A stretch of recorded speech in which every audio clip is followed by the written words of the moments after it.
Dans la famille du Jeet Kune Do, je demande le Kali Eskrima, un art martial pour le moins exotique puisqu'il nous vient tout droit des Philippines. Les combattants se servent de ces bâtons de 70 cm pour mettre en déroute leurs adversaires. Une des disciplines spectaculaires que pouvaient découvrir les Choletais ce week-end. Pour l'occasion, la place Travaux a été aménagée avec un grand tatami et sur cette scène toute sportive, les différents clubs ont pu enchaîner les démonstrations.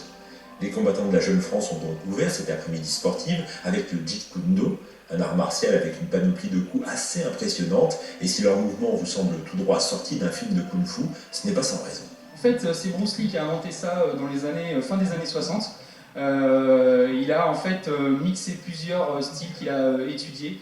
Il vient du Kung Fu, Wing Chun, donc des arts martiaux traditionnels chinois. Et lui, ce qu'il voulait en fait, c'est développer quelque chose d'ouvert, pas de technique figée en fait, de pouvoir s'ouvrir à tout type d'agression, de tout type de situation. Une très grande facilité d'adaptation qui a séduit les élèves. Le club de Jeet Kune Do de la Jeune France compte pas moins d'une trentaine de licenciés. Les profils sont variés, hommes, femmes, débutants dans les sports de combat ou même confirmés. Cette discipline permet d'apprendre des techniques sans forcément passer par la case compétition. Il n'y a pas un esprit de compétition, c'est juste de l'apprentissage.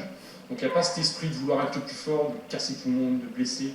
C'est pas du tout dans cet esprit-là, c'est vraiment dans l'esprit d'évolution personnelle, apprendre avec les autres, apporter aux autres ce que nous on pourrait apprendre. C'est un échange constant, et c'est ce que j'aime le plus, c'est ce que j'apprécie le plus dans ce sport.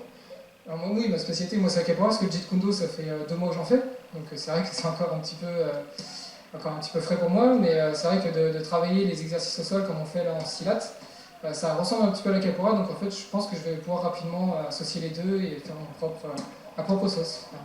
Un sport qui se nourrit donc de différentes disciplines, la capoeira comme on l'a vu, mais aussi la boxe ou encore le jiu-jitsu. Dans cet art martial, c'est aussi le cursus du formateur qui va faire varier l'apprentissage.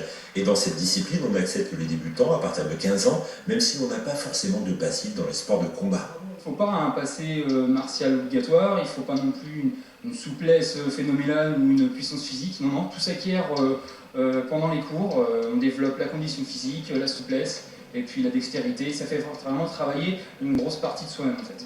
Un sport qui mixe les techniques et fait la part belle à l'ouverture d'esprit, histoire de mettre à terre tous les préjugés.